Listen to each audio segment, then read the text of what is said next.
Alunos da AMA. Dando continuidade ao estudo de direito tributário na Constituição, vamos começar a ver os princípios de espécie. O primeiro deles é o da legalidade. A legalidade tributária, a legalidade, na verdade, de forma geral, ela tem início, historicamente, na Magna Carta inglesa. Quando os barões ingleses decidiram limitar o poder real, impondo que ele respeitasse a lei. A ideia era de que todos deveriam se submeter ao império da lei. Mesmo os soberanos que criam a legislação também devem se sujeitar a ela. A legalidade geral no direito brasileiro está previsto no artigo 5º, inciso 2. Ninguém será obrigado a fazer ou deixar de fazer algo em virtude de lei. É a ideia de que a legislação ela é o centro formador das obrigações. Então, obrigações e proibições têm que estar, de alguma forma, baseadas na lei. Mas veja, você tem várias situações em que portarias e suas normativas fazem previsões no corpo de documentos emitidos pelo Poder Executivo. Imagine uma portaria emitida pela Anatel, uma agência reguladora. Você pega algumas portarias da Anatel, ela praticamente cria obrigações. Isso violaria a legalidade? Em princípio, sim, porque eu não posso inovar, esses documentos apenas eles devem derivar, pormenorizar, especificar algo que está na legislação. Só que você tem duas interpretações. Uma, como eu falo em virtude de lei, eu posso dizer o seguinte, olha, a lei tem que prever as regras gerais, mas eu posso inovar um pouquinho, desde que não seja radicalmente diferente, porque eu estou com base numa legislação, porque não está na lei, está em virtude da lei. Ou a gente pode dizer o seguinte, enquanto o parlamento não cassar, entende-se que aquelas portarias, aquelas normativas do Poder Executivo estão dentro dos limites da legalidade geral prevista pelo parlamento. É muito raro, acho que teve alguns casos recentes no Brasil, até alguns envolvendo questão da Anatel, mas é muito raro o Poder Legislativo falar, olha, eu caço essa portaria do Poder Executivo porque ele exorbitou a legalidade. A legalidade tem como características, na área tributária, o consentimento. Ele é necessário para o consentimento de pagar o tributo. E a ideia também é que o tributo tem que ser cobrado segundo normas objetivamente postas. Tá? Agora, no campo tributário, o negócio é mais restrito. Não é qualquer documento que pode inovar em obrigações. Só alguns.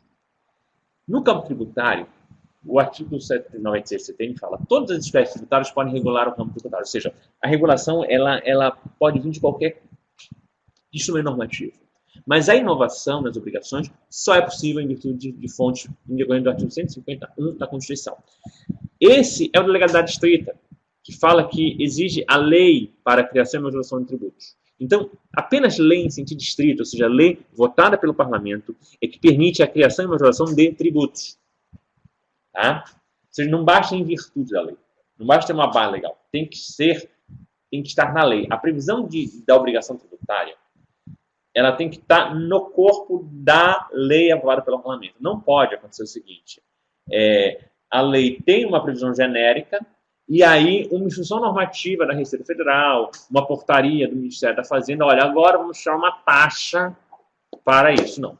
Você vai tirar dinheiro do contribuinte, tem que estar uma lei prevendo, tem que estar na lei. Ah, mas a legislação, a gente pode interpretar e derivar que tem isso. Sim, pode derivar, mas não pode. Tá? A gente tem algumas derivações da legalidade, o primeiro deles era a reserva de lei. Somente por lei em sentido formal poderá o Estado criar uma majoração de tributos. É reserva, ou seja, eu reservo para a lei a criação e a majoração de tributos. Criação, criar um novo tributo, majorar, eu aumentar o valor dele. Tá? O artigo 97 aprofunda esse princípio, porque ele diz que a reserva de lei também tem que fixar as alíquotas. Então, assim, não basta a ideia de majorar-se a fixação da alíquota para mais ou para menos tem que ser via lei aprovada pelo Parlamento, a criação de penas ou disposições referentes à infração fiscal, conceder isenção, anistia, suspensão e extinção de tributos ou penalidades também tem que ser via lei, ou seja, a Constituição não exige que a condição de isenção seja via legislação, mas o CTN, que é uma norma geral, diz que sim, tem que ser via lei aprovada pelo Parlamento. Tá? Há situações em que o Poder Executivo pode alterar a alíquota, como imposto de importação, exportação, IPI, IOF e CID de importação. Mas nesses casos que você notar, são situações em que o Poder Executivo ele tem um limite ali. Ele tem uma banda dentro da qual ele pode alterar o tributo. A medida provisória, ela pode instituir tributos? Pode.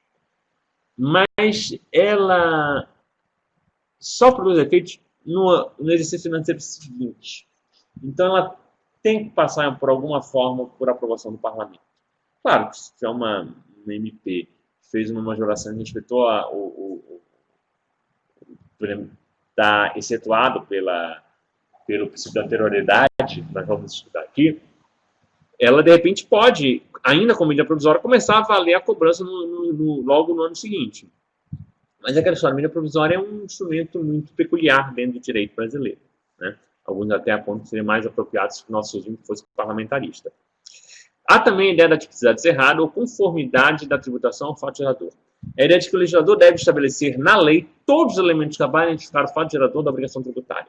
Então, a ideia é o seguinte, não basta falar, olha, está criado o imposto de renda. Não, preciso dizer o que é o fato que vai gerar a obrigação de pagar o imposto de renda. Então, olha, está criado o imposto de renda que consiste na obrigação de pagar o tributo para todos aqueles que obtêm renda durante o ano, sendo identificado o momento temporal de incidência do tributo no último dia do ano, ou pense no IPTU, o tributo ainda mais fácil de imaginar. Está instituído o IPTU, que consiste num tributo em que a pessoa que é proprietária de bem imóvel dentro do território do município no mês de janeiro de cada ano está obrigada a pagar o tributo. Então, há uma coisa que eu não estudar ao longo do nosso curso, que é a regra matriz, que é a regra básica do tributo, que ela carrega todas as características básicas de um tributo. Alguns autores vão dizer que a tipicidade cerrada exige que eu preveja todos os elementos da regra matriz na lei aprovada pelo Parlamento.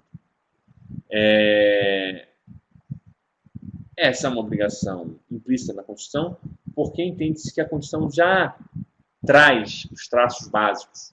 Quando ela fala, olha, cabe à União o imposto de renda, o IOF, o imposto de importação, já pressupõe que, olha, já tem os elementos ali.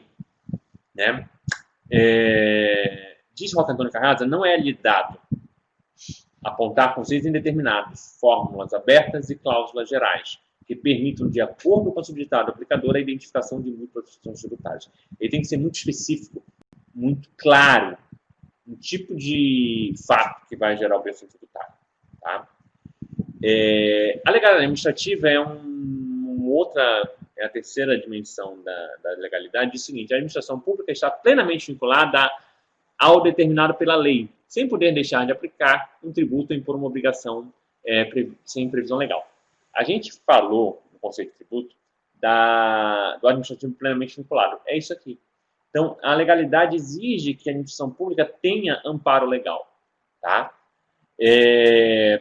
A vedação, com isso, veda-se, por exemplo, analogia para exigência de tributo ou de equidade para que dispense o tributo.